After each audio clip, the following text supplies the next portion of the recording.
Oh, it's moving, it's rolling. Okay, Bob, rolling. This is another mistake. I'm going to play another mistake now. I don't know what piece I was trying to play, but I failed miserably. And I can't remember exactly what I played, but it was this basically. Just that. But it was a screw up. I was like, all the tempo of what I was trying to play and the spacings of the notes that I was trying to play was completely utterly wrong. Do that again, Bob, can you? Oh, yeah, right then. So, can you wind the tape machine back then? So as they were doing that, I thought, what did I just do then? I thought, I quite like that. I can make something off that. So this is kind of what I've tried to make out of that. I'm going to kid myself, and this is my very own version of Golden Pond, because there's loads of strings happening and stuff, which you're obviously not going to get to hear that. And I probably completely balls this up because it's really tough to play this, for me anyway. Well, most things, yeah, but right. So just trying to decide, should I try and use the click track to get me in, or should I just busk it? No, let's just go for it. Okay, you ready?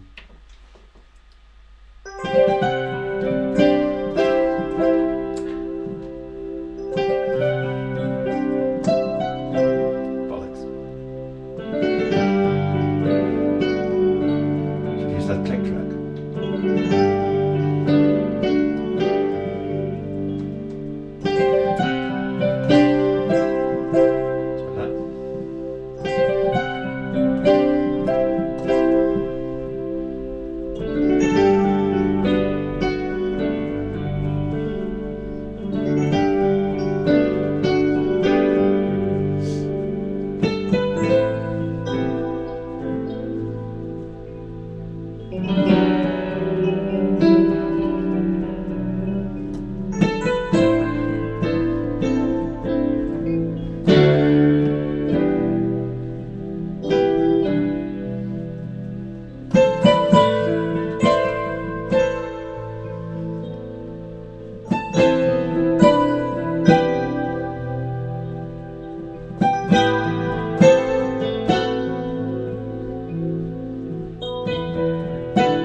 That definitely has gone better, but it's kind of what it was though.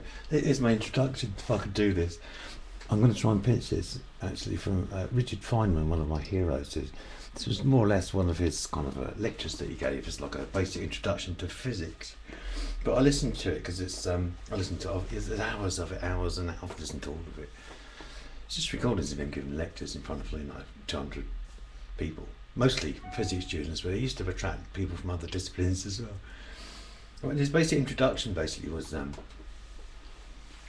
he just more or less invited everyone, look, I want you to, in your mind, just think about this, take yourself down to the seashore, the seafront, down the beach, which I can do actually quite, because I'm quite close to a couple of seashores around here, and they're nice, you know. So, so what you get down at the seashore? Well, you've got the water, haven't you? You've got the water, the sea. Yeah, okay. Well, what about that then? Well, you've got the motion of the water. It's all sloshing around, isn't it? And that sloshing around makes waves in the water, all the other way around. But there's foam from the sea, sloshing around. And then there's the air and the wind and the clouds, all down by the seafront. And you've got the sun, nice blue sky, and light. And maybe look on the ground and think, oh, some sand down there and some rocks. And these sand and the rocks, all the different rocks, there's loads of them, they're all different, and all like various like permanences and different colours and different textures, all of them, it's all different. And in the sea, there's animals living and creatures living in the sea, and there's seaweed. And maybe there's like hunger and disease. And of course you've got the observer, which would be me of course, on the beach. And maybe there's even happiness and thought, all down at the beach. And any other spot in nature that you go to has got this similar variety of all these different things, and all these different influences, all these happenings. Because when you actually think back to that and think, well, hang on, so I'm on the beach then, so what's all this sand then? You've got the sand, and we've got the rocks. I can see the moon up there as well. So these rocks, are they actually like the same thing as the sand then? Are they like different versions? Is it the same thing but in a different kind of format or whatever, you know? And what about the moon? Is that the same kind of thing? Is that like a rock, a big rock? It kind of is, isn't it? So does that mean then that if I get the sand and study the sand, will that mean that if I do that a bit, I'm going to get to understand the rocks a bit more, and even the moon, because I'm looking at the sand, because it's all interconnected, isn't it? I mean, is it the same thing? Okay, it's got to lean forward. Just take that off my screen. Just a please off my screen. Thank you.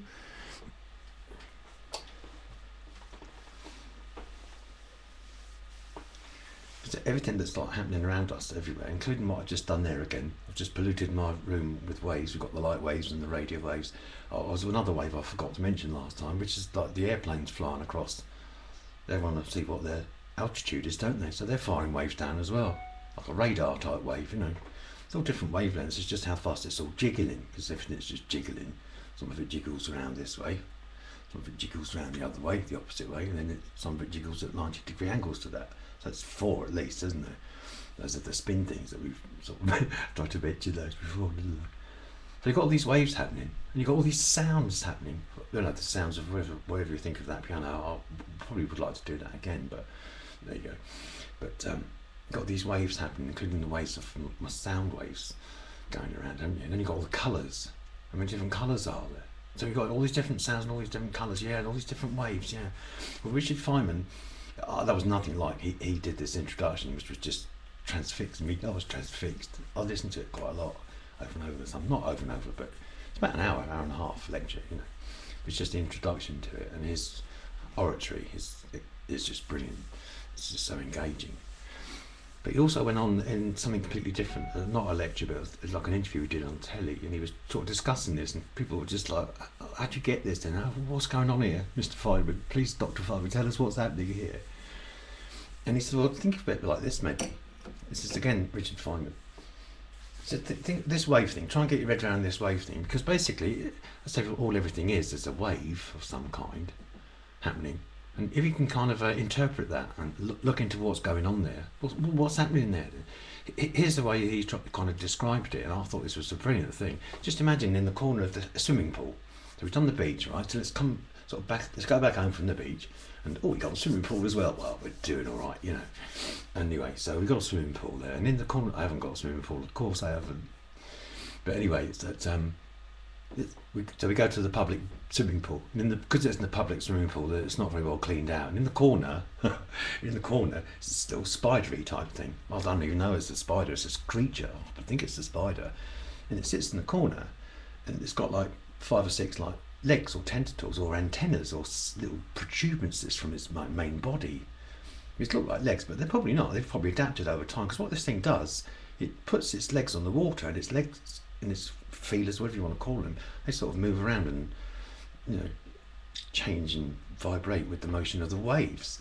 And this thing can tell, right? It can tell you just by any changes in those waves, and if they're moving up, it can tell you who's jumped in, how big they were, what their sort of body mass was, whereabouts in the pool they jumped in, because it's changing all the waves to make that kind of configuration of the wave motions. And this little creature can figure it all out just by sensing, just using his senses and figuring out, oh, that's going up there. I bet there's somebody jumping in down that corner, kind of thing. But I just thought that was all fascinating, especially when this wave thing, creating all these waves. And we also mentioned about turning on, picking up Radio Moscow, because that's coming through here at the moment as well. Mentioned about that, and we talked about the, I did anyway, sorry, ranted on about the electricity and the magnetism thing. It was just a fascinating topic for me. I mean, we don't really understand ask a scientist. Can you explain lightning to me? What's that all about? What are these bits of lightning? It doesn't just go up, does it? I mean, it doesn't just like come down from the clouds to hit the earth. It goes up as well, doesn't it? Is it? Yeah. If you checked them out, check that out. I was giving it a name, and there's some kind of, it's just electricity. It's just everything bubbling over from when it all first started, and did that kind of expansion thing, because that's what we're in the remnants of now. Anyway, so that was my dreadful intro, which I've done at the end. That's kind of my homage to Richard Feynman. I've got a picture of his last blackboard, the last thing he wrote on his blackboard kind of thing, because he used to leave students, like the last lesson, and the précis of the last lesson was always on the blackboard for the current lesson. He was just a brilliant teacher. Everybody loved him to bits, because everyone just learned shitloads. Not just from the fact that he told them, oh, this is how it is, but he just encouraged them and said, look, maybe you should go and try and look at it from that point of view, look at it that way. But that was this thing, everything's just jiggling around and just understanding how it goes from there to there. And he figured it out. Clever chap, and one of my absolute heroes. So he's probably my biggest male hero. I think female-wise, I guess my current hero, just along that kind of line of train of thought, if you like, is Emily de Châtelet that I've mentioned. So this, I've got the microphone set on first stop of attenuation. There's no high pass filter on there. I haven't got any of that in, and it's on cardioid. So I don't know, I probably should try it on all around, but I did try it on all around, but it's just more likely to feedback with these headphones. If I get as like close as this, so we get some proximity of it. With the I'm plugging everything up slightly differently. I'm just trying, my headphones are not plugged into anything. I'm actually hearing this now, which I don't normally. The headphones are just on, but I hear nothing through them, but I can now because I've got it plugged into my interface. The headphones are plugged into my interface. Plus there's no latency between it, it's always in round. So I've not tried that before. This is the first time I've done that. So anyway, thank you very much for coming to watch me play piano badly. And like I say, the provenance of that last song is possibly interesting, but I won't go into that now. And that take wasn't particularly good, but there's a couple of bits in there. I listened back and watched back the thing I did last night, which was the first me playing piano badly. There's a couple of like real nuns in that, and nun being something who's like, oh Christ, I wish I hadn't done that. And but there's two other bits which I would have had on a record, so it's worth it from that point of view. So I would like probably just go back and play the whole thing again, kind of thing. But I won't be able to play those two little thingies that I did, two little lines that I played with my right hand, the twinkly type things. I would never do them again like that. So I'd have to use that, because I've done it once. It was me, and just use that and maybe redo some of the other little bits and pieces. But I'll avoid all that sort of thing nowadays. Try and get it all as one big chunk. Anyway, thank you so much again for listening to me, and thanks for tuning in. I hope that you've got whatever it is you got from listening through to right to the end here, and let's hope that the end of this stays on this time rather than losing the last 30-40 seconds or whatever it might be. Thank you once again. Bless you all, and I'll see you next time. Okay, thank you so much for coming by. What do you think of my lands, by the way? You're getting used to it now, aren't you? Those that you've been once before. I like it when you come round. Thank you so much. Take care.